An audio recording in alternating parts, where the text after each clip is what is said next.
राधे आप सभी का रिएक्शन में टू सिस्टर में हार्दिक अभिनंदन है। दोस्तों आज वीडियो बनाने में थोड़ा टाइम लग गया क्योंकि कल मैंने वीडियो नहीं बनाया था क्योंकि मेरा थोड़ा तबीयत खराब था और बाकी न्यूज़ में भी देख रही थी, उसके लिए भी सोची मैं कि सारा टॉपिक एक साथ ही बताऊंगी। दोस्तों जो लोग भी बोल रहे हैं ना कि ये देश सिर्फ हिंदुओं का नहीं है, इस देश में मुसलमानों का भी कंट्रीब्यूशन है, सिखों का भी कंट्रीब्यूशन है, क्रिश्चियन का भी कंट्रीब्यूशन है, जैन का भी कंट्रीब्यूशन है। सही है, इस देश में जैन, सिख और क्रिश्चियन का और हिंदू का उतना ही कंट्रीब्यूशन है जितना कि एक देश को बनाने के लिए होता है। लेकिन इस देश में मैं नहीं मानती कि मुस्लिम का कंट्रीब्यूशन है, क्योंकि जो कंट्रीब्यूशन मुस्लिमों ने किया है, जिन नेताओं ने किया कंट्रीब्यूशन उन्होंने कभी नहीं मांगा, लेकिन मुस्लिमों ने देश के आज़ादी के वक्त ही मांग लिया था।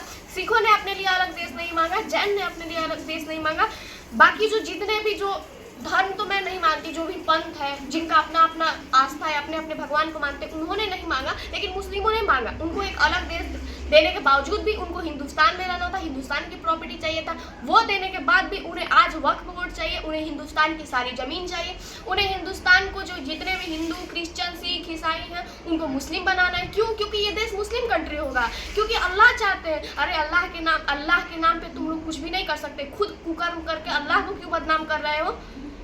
खुद करना है कुकर्म और नाम लेना है अल्लाह को कि हमारे अल्लाह चाहते। अल्लाह नहीं चाहते कि तुम किसी मासूम की जान लो और उसे मुस्लिम बनाओ। आप लोगों ने सुना होगा जो कश्मीर में हुआ है, वहाँ पे जितने भी हिंदू थे सिर्फ उनको मारा गया, मुस्लिमों को नहीं मारा गया। और ये बता रहे न्यूज़ वाले कि ये एक आतंकवादी हमला था। गलत है, ये एक आतंकवादी हमला नहीं था, क्योंकि इससे पहले भी कश्मीर में हजारों बार आतंकवादी हमला हुआ है। आतंकवादी हमला में या तो वो लोग जो सैनिक होते हैं उनको टारगेट बनाते हैं, जैसे कि पुलवामा अटैक में हुआ था, या तो वो अटैक करते हैं तो सब पे अटैक करते हैं, बम करेंगे, गोलीबारी करेंगे। वो ये कभी नहीं पूछते हैं कि तुम हिंदू हो या मुस्लिम हो। तो लेकिन उस वीडियो में, जो वीडियो वायरल हुआ है, उसमें उन्होंने पूछा है कि तुम हिंदू हो। जिन्होंने भी बोला है कि मैं हिंदू हूँ उनको मारा गया है, जो मुस्लिम है वो नहीं मारा गया है। और ये देख के साफ साफ लग रहा है कि ये कोई आतंकवादी हमला नहीं है, ये हिंदुओं को इस देश से मिटाने के लिए एक हमला है। और वो जो हमलावर है वो बाहर देश के नहीं है, अपने इंडिया के ही है। वहाँ पे मोदी का नाम लिया जा रहा है। देखिए मैं नहीं मानती कि मोदी ने किया होगा, लेकिन मेरे मानने या ना मानने से क्या होने वाला। अगर मोदी ने किया भी होगा तो हर नेता करता है, सारा नेता करते हैं। मोदी कम करेंगे, कोई ज़्यादा करेगा।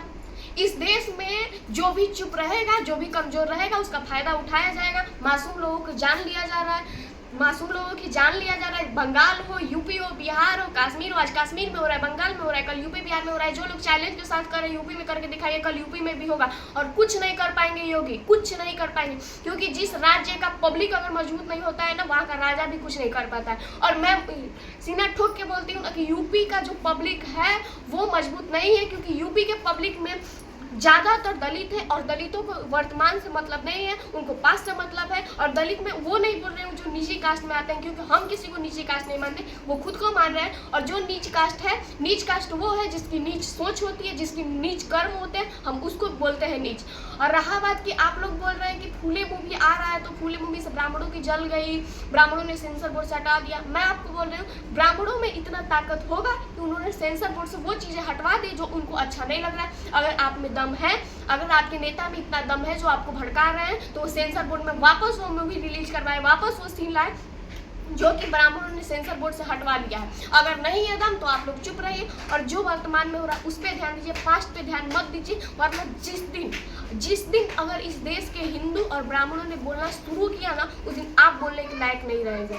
लेकिन खैर अभी तो लोगों को शांति का पाठ पढ़ना है, खुद जान चला जाए, लेकिन लोगों को शांति चाहिए, तो आप रहिए शांति में भाई। जिनका जान जा रहा है उनका तो जान जा ही रहा है। जो लोग घूमने गए हैं कश्मीर में, आप उनके परिवार के बारे में सोचिए। जिन बच्चों के माँ बाप, भाई बहन, पति पत्नी गए होंगे, क्या बीत रहा होगा उन पे। जब नोटबंदी हुआ था, जब धारा 370 हटा था, तब मोदी जी ने कहा था कि ये देश पूरी तरह से सुरक्षित है। अगर ये देश पूरी तरह से सुरक्षित है तो आए दिन हमें हमले का न्यूज क्यों मिलता है? आए दिन हमें ये क्यों मिलता है कि एक ईमानदार पत्रकार जो छत्तीसगढ़ था, मुकेश चंद्रकांत, उसको 36 टुकड़ों में काटकर, उसका लीवर 4 टुकड़ों में काटकर एक सेप्टिक टैंक में बंद कर दिया गया, सिर्फ इसके लिए उसने एक 130 करोड़ के बनने वाली सड़क को ये बोल दिया था कि इसमें खराब माल है। ये देश हमेशा बोलता है कि मीडिया वाले दलाल होते हैं, मीडिया वाले दलाल होते हैं, मीडिया झूठ बोलते हैं, मीडिया झूठ बोलते हैं, तो मोदी ने मीडिया को खरीद लिया। मैं आपसे पूछती हूँ, आप लोग सोच के बताइएगा कि अगर जिस दिन इस देश की सारे मीडिया वाले सही बोलना स्टार्ट कर तो क्या कर लेंगे आप?